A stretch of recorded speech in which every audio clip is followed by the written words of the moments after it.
Welcome back. Today we're going to be talking about something that's always near and dear to my heart, to a lot of people that have followed along this channel, and just to a lot of you patriots out there. You know, the founding documents that actually founded these United States, they had some pretty eloquent language in there describing how we're going to be throwing off the shackles of a king, and we are all going to become our own kings. But we're going to form this government of kings. And if one king becomes too powerful, then all the other kings have the right to overthrow and basically throw off the shackles of what we would consider a tyrannical government. Because we ourselves, we are kings here as living in the United States of America. We have land ownership and things of this nature. And yes, we know that the Organic Act of 1871 really took away our rights. Even before that, people could argue that Lincoln with the property tax, and we don't actually own, but we do still have the right to throw off an abject establishment of an absolute tyranny over the states. We have that right. And so I want you to keep that in mind when we're really talking about and going through this idea of abdicating, or to abdicate your own freedom. We know that men and women and great Americans had died all throughout the last couple of 100 years, and even before that, to really establish this type of freedom for all, freedom for all rights that we have to operate. I got to give you the freedom to do your thing, as long as it doesn't affect or somehow hurt me, and you have to do likewise. Give me the freedom to do what I do and believe what I believe, because we hold all of these truths to be self-evident. You should know that all men are created equal, so, and is endowed by their creator. And so we're going to kind of go over that, something that was given to you as almost your birthright, because I wasn't alive back in these times, so I wasn't having to fight for that one, something that we were born into. So now we can call this our birthright. And are we abdicating our birthright?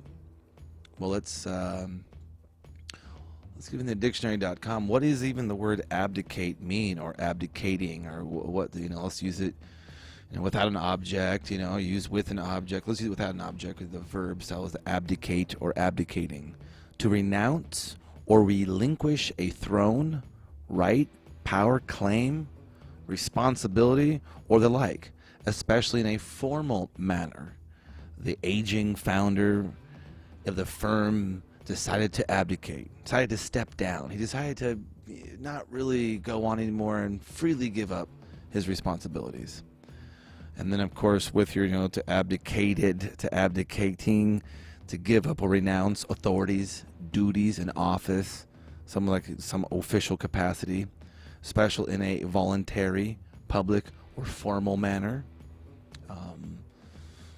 We've seen this a lot of times when not-for-profit organizations pop up and you're volunteering there, and you really feel like you're doing really good, and you're doing a whole bunch of a good work, and your time is really going towards something, and it's like I'm giving up the fact that my time is value, money or otherwise, and I'm giving it towards this particular thing. But I'm not doing. I'm gonna let them know, hey guys, I'm stepping away. I'm no longer gonna be, don't count on me. Don't give me a call for certain if the bathrooms need to get cleaned or this kind of nature. It's not necessarily something you get paid to do, but in this particular instance, in a voluntary or public, say, hey, I'm just no longer call me when something's going on. And it's interesting that it comes down here, and the dictionary.com even mentions, whoa, get this out of here. King Edward VIII of England abdicated the throne in 1936. I would say it started a little bit early, but that's when he officially abdicated his throne. So we're talking in a public or formal manner. Who is this guy? Who is this guy, King Edward VIII? King Edward VIII became king of the United Kingdom following the death of his father, George V, which would be the formal King George V, but ruled for less than a year. He abdicated the throne in order to marry his lover, Wallis Simpson, thereafter taking the title of Duke of Windsor. Where we heard the Duke of Windsor before. Interesting. Just connecting the dots. Who was King Edward VIII? He was a popular man of the British royal family. After his dad died, however, because of his marriage to the royal, an American divorcee was forbidden. You couldn't marry outside of royal blood. Edward had abdicated the throne after ruling for less than a year. He took the title and embarked on a jet-setting life with his new wife. So I'm just going to give up the responsibilities of being king. I just want to chill with my wife. And of course, he just can't make the announcement. He needs an instrument of abdication. Now, abdication or abdicating, we can see this on a physical, on a very informal level. Hey, I'm not going to be here anymore. Hey, you guys, you chill, whatever. Or, oh, hey, I'm not going to be able to make it this weekend for the barbecue, and I know you guys were kind of depending on me to make the beans for everything, whatever. But listen, I'm going to have to do it. Edward VIII over here is going to do it for me. I for whatever reason I can't do it. Cool. So I'm abdicating. Some people say, I'm delegating. It's the same idea. One holds greater importance, and we see here, if you're a king and you want to marry an unclean or an improper bloodline individual, you have to abdicate your royalty, your status as a king, an heir to the throne, having certain rights, standing above most other men in other countries who didn't have the right of royalty. And that's what he said. That's what he said to his great nation and the people. He says, I, Edward VIII of Great Britain, Ireland, and the British dominions beyond the seas, King and Emperor of India, do hereby declare my irrevocable determination to renounce the throne for myself and for my descendants. It is my desire that effect should be given to this instrument of abdication immediately. In the token thereof, I hereunto set my hand this 10th day of December, 1936, in the presence of the witness whose signatures are subscribed. Signed, Fort Belvedere, in the presence of these folks.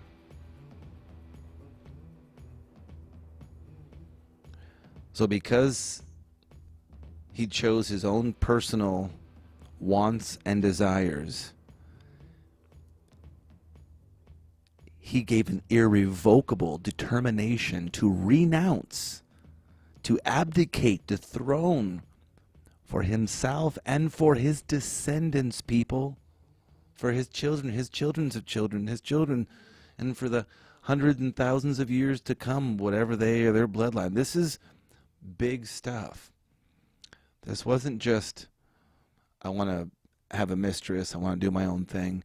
He literally abdicated his right over Great Britain, his right over Ireland, his right over the British dominions beyond the seas, his right of kingship, his right of Emperor of India. Can I ever take it back?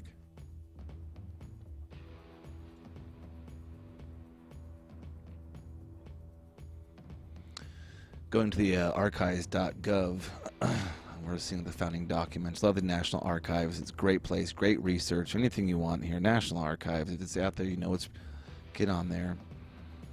There's a couple transcripts here of some of our Declaration of Independence of the 13 of these United States of America. I want to go down here a little bit. I want to read just a little bit to you guys. You may have heard this before, but this is pretty important, and I think now we have a baseline of what abdication means, and what are we at this point in time right now in 2020? What are we giving up in our lives? What are we saying?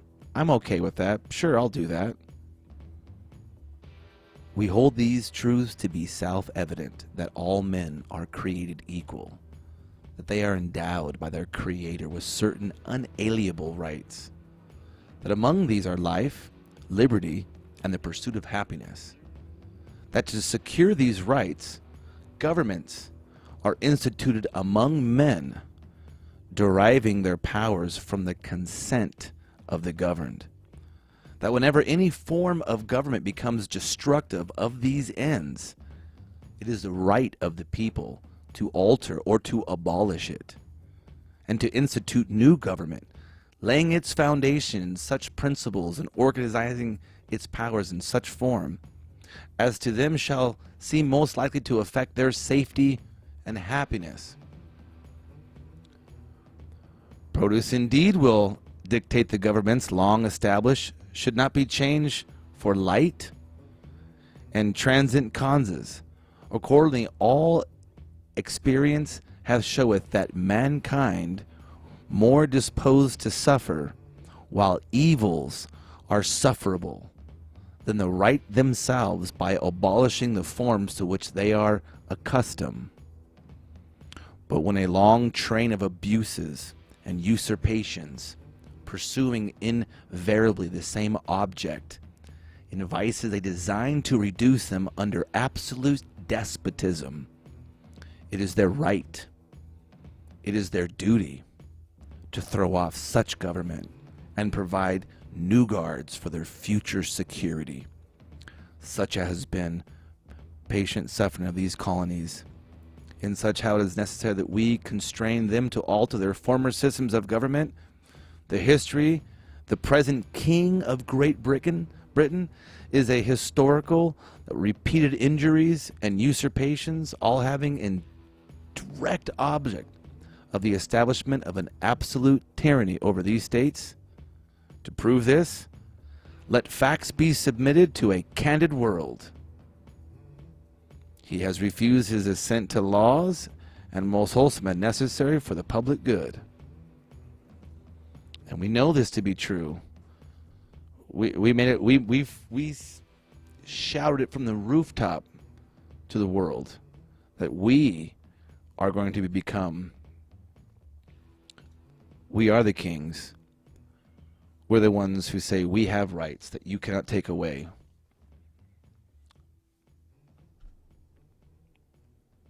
Why do people freely give up their rights? Because they're abdicating their own freedom. I want to thank you for watching today. Please like, share, subscribe. Put on the armor of God, because we know that these rights come from our Creator. They are endowed to us by our Creator, and they are unalienable. They are untaken away, and we hold these truths to be self-evident. May Heavenly Father, our God Creator, bless you and your family, and come back for more, always having more.